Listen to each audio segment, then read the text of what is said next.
बच्चों को कैसे संभालना है, बच्चों पे कैसे ध्यान रखना है, इसी विषय पे आज हम बात करेंगे। और आज मेरे साथ है मेरी भगनी। मैं अमित मदेशिया और मैं अपने भगनी को अपने साथ लेकर वीडियो बना रहा हूँ। बोलो। My name is Radha Gupta. तुम कौन हो मेरी? तुम कौन लगोगी मेरी? भगनी, तो बोलो, परिचय दो सबको। बोलो। ये मेरे मामा है, मैं इनकी भगनी लगूंगी। ये मेरी भगनी है, तो हमने सोचा कि चलो आज का विषय बच्चों पे रखते हैं कि बच्चों को कैसे संभालनी चाहिए। और एक्चुअली मैंने बहुत बड़ी एक समस्या देखा है कि घर के लोग हमेशा अपने बच्चे जब कुछ ऐसी बातें सीख जाते हैं जिनको उस वक्त में नहीं सीखनी चाहिए, क्योंकि हर चीज़ों का सही वक्त होता है और सही वक्त पे सही चीज़ें सीखी जाए तो ज़्यादा ज़रूरी है। लेकिन मैंने देखा है कि बहुत सारे बच्चे वक्त से पहले बहुत कुछ सीख जाते हैं। तो ये क्या ऐसा है जो पहले सीख जाते हैं और क्या नहीं सीखना चाहिए, इसका एक्चुअली कारण क्या होता है, क्यों सीखते हैं और इसका हमारे जीवन पे क्या प्रभाव पड़ता है, इसी विषय को जानने के लिए हम इस वीडियो के साथ अपनी भगनी को लेकर बना रहे हैं। एक्चुअली बहुत बार क्या होता है, घर के लोग हमेशा बाहर में सोसाइटी के लोगों को ब्लेम देते हैं जब बच्चा कुछ नया कुछ ऐसा सीख के आता है जो शायद उसे नहीं सीखनी चाहिए।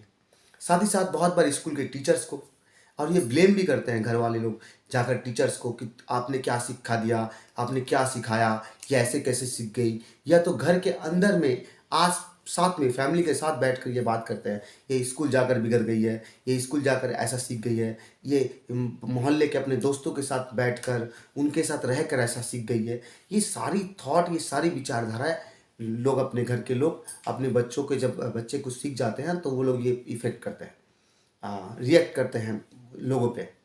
लेकिन मेरा एक बहुत बड़ा रीज़न है, जब मैंने बहुत बड़ा सर्वे किया और सर्वे करने के बाद मैंने एक मूवी देखी, बांग्ला मूवी था वो, और उस मूवी से मैं समझ पाया कि एक्चुअली में होता क्या है कि जब हम अपने घर में अपने बच्चों के सामने झगड़ा करते हैं, अपने बच्चों के सामने कुछ ऐसी बातें कर रहे होते हैं जो हमें नहीं करनी चाहिए।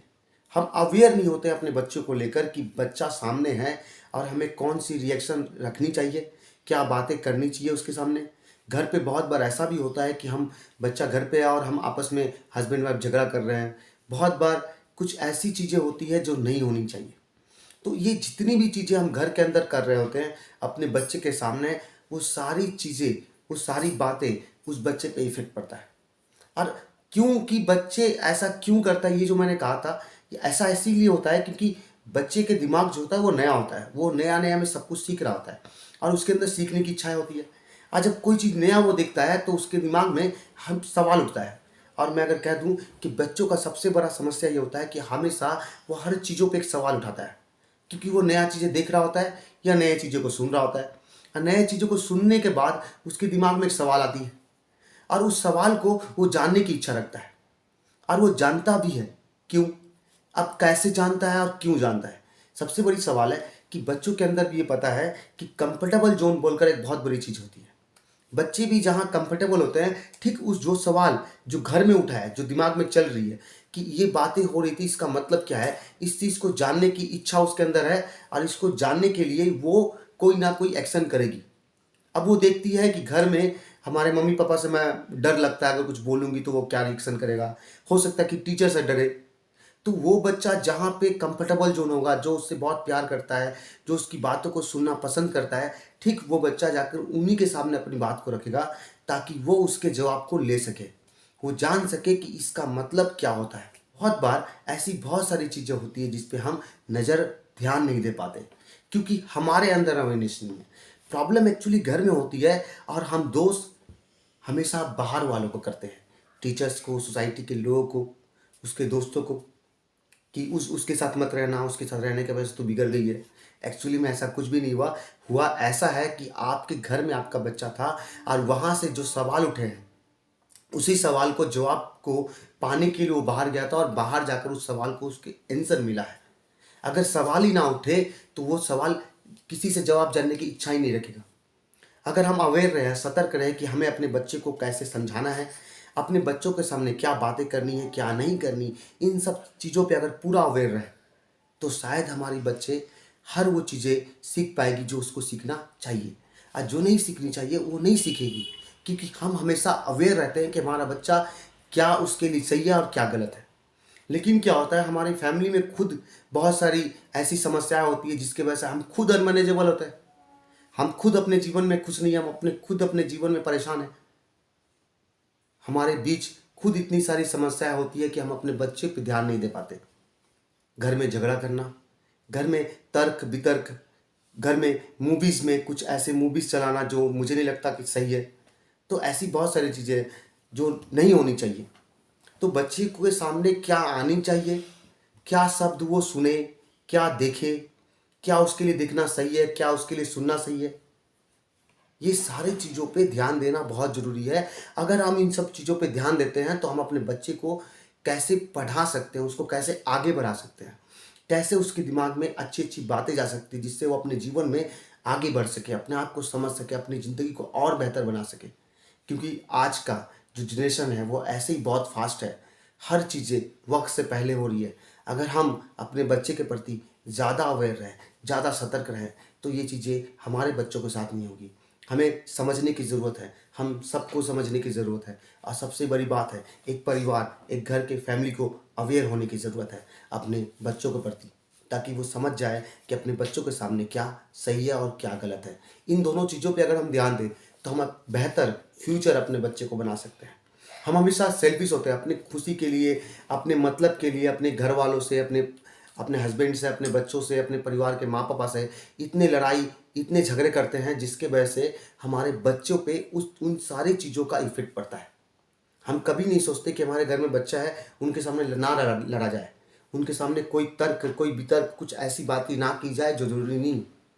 आपकी समस्या है, आप अलग से हैंडल करो, कम से कम उन बच्चों के सामने वो सब सारी बातें ना ही की जाए तो ज़्यादा अच्छा है। बच्चों के सामने ठीक उन चीज़ों को लाना ही सही है जो उसके जीवन में आगे काम आ सकता है। अगर बच्चों को गेम खेलना पसंद है तो ज़्यादातर कोशिश करें उसके साथ खेलना कूदना, उसको पढ़ना पसंद है तो ज़्यादातर कोशिश करें उसको पढ़ाना लिखाना, इन सब सारी चीज़ों पे केयर करें। उसको क्या पसंद है, क्या नहीं पसंद है, इन सारी चीज़ों पे ध्यान दें। और सबसे बड़ा ध्यान ये दें कि आप कब क्या बोल रहे हैं और उस समय क्या वो बच्चा है। अगर है तो आप सतर्क रहें, अवेयर रहें, क्योंकि आपकी बोली हर बातें उसके दिमाग में, उसके कान में जाती है, और कान में जाने के बाद वो सबकॉन्शियस माइंड में जाती है। और जब वो सबकॉन्शियस माइंड में जाती है, सबकॉन्शियस माइंड सेव कर लेता है, क्योंकि ये बच्चा का दिमाग है, उसका दिमाग खाली है, बहुत सारा स्टोर ऑलरेडी भरा खाली है, जिसको भरने के लिए वो तैयार बैठी हुई है। बचपन में हर वो बातें जो हम सिखाते हैं वो हमेशा हमेशा के लिए सेव हो जाती है, और बहुत जल्दी सेव होती है। आज की डेट में अगर मुझे कोई नई बात सिखाई जाए तो शायद उसको सेव करने में टाइम लगेगा, क्योंकि मेरे सबकॉन्शियस माइंड के पास बहुत सारे काम हैं। लेकिन बचपन में जब एक बच्चा बहुत छोटा होता है तो उसके सबकॉन्शियस माइंड के पास काम थोड़ा कम होता है, जिसके वजह से वो चीज़ों को स्टोर करने में भी लगे रहता है। और जब वो बच्चा कोई नया कुछ सीखता है, सुनता है, तो वो उसको संग संग स्टोर कर लेता है, वो सेव कर लेता है। इसीलिए बचपन में बच्चों को जितनी ज़्यादा सिखाया जाए, जितना आप जो कर सकते हो, वो सारी चीज़ें उसके दिमाग में सेव हो जाती है। तो आप सतर्क रहें, अवेयर रहें, क्योंकि इसमें आपके बच्चे का भलाई है। और हमारे समाज में जो न्यू जनरेशन है, ये हमारी भगनी जो आने वाले वक्त में पता नहीं क्या करने वाली है, लेकिन हाँ, आज से अगर ये अवेयर रहे, इनके प्रति हम अवेयरनेस रखें कि इसके लिए क्या सही क्या गलत है, तो 100% आने वाला भविष्य बहुत बेहतर होगा। हमने जो किया और हमारे बाद जो ये करेंगे, ये सब हमारे समाज और सोसाइटी के लिए अच्छा होगा।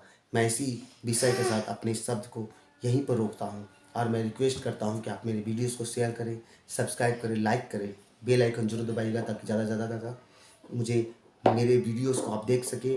और मैं इसी बात के साथ अपनी बात को यहीं पर समाप्त करता हूँ। थैंक यू मैम बेसिया, मेरी भगनी। बोलो थैंक यू, बोलो thank you. Thank you, bye.